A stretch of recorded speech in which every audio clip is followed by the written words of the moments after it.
Assalamualaikum warahmatullahi wabarakatuh.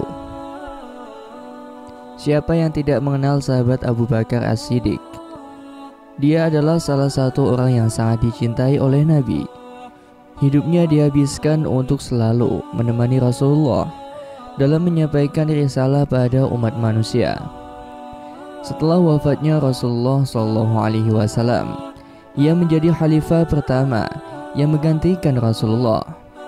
Begitu banyak kisah baik yang dilakukan oleh Abu Bakar.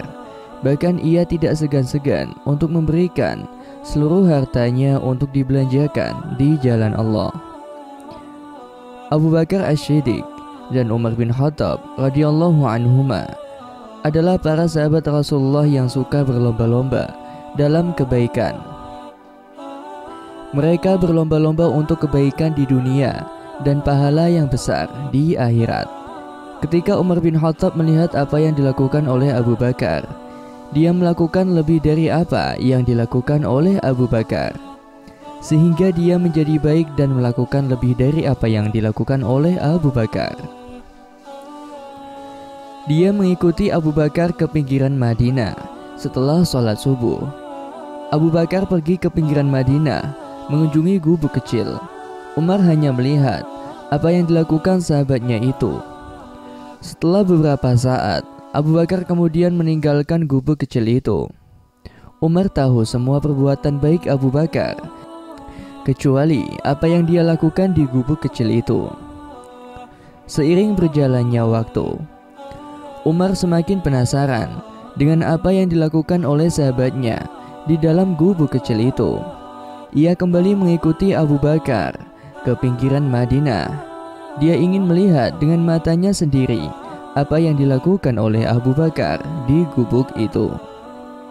Setelah Abu Bakar pulang, dia langsung masuk ke tempat itu. Saat Umar bin Khattab memasuki tempat itu, ia melihat seorang nenek tua yang terbaring lemah tanpa bisa melakukan aktivitas apapun. Nenek itu juga buta kedua matanya sehingga tidak bisa melihat. Tapi Umar melihat tidak ada apa-apa di dalam gubuk kecil itu. Umar pun terkejut dengan apa yang dilihatnya. Ia ingin tahu apa yang dilakukan oleh Abu Bakar di rumah nenek tua yang buta itu. Kemudian Umar pun bertanya pada sang nenek, apa yang dilakukan orang ini di sini? Sang nenek pun menjawab, demi Tuhan, dia datang setiap pagi untuk membersihkan dan menyapu rumahku. Lalu dia menyiapkan makan malam untukku. Lalu dia pergi tanpa mengucapkan sepatah kata pun kepadaku. Mendengar perkataan sang nenek, Umar pun menangis.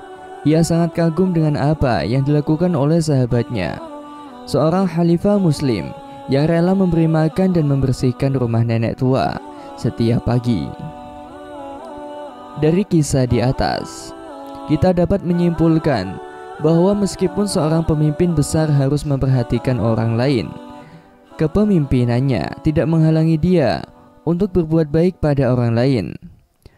Semua perbuatan baik yang dia lakukan adalah bentuk kecintaannya pada Allah dan Rasul-Nya. Demikianlah kisah yang dapat saya sampaikan. Semoga bermanfaat dan bisa menginspirasi kita semua. Wallahu a'lam bishawab. Wassalamualaikum warahmatullahi wabarakatuh.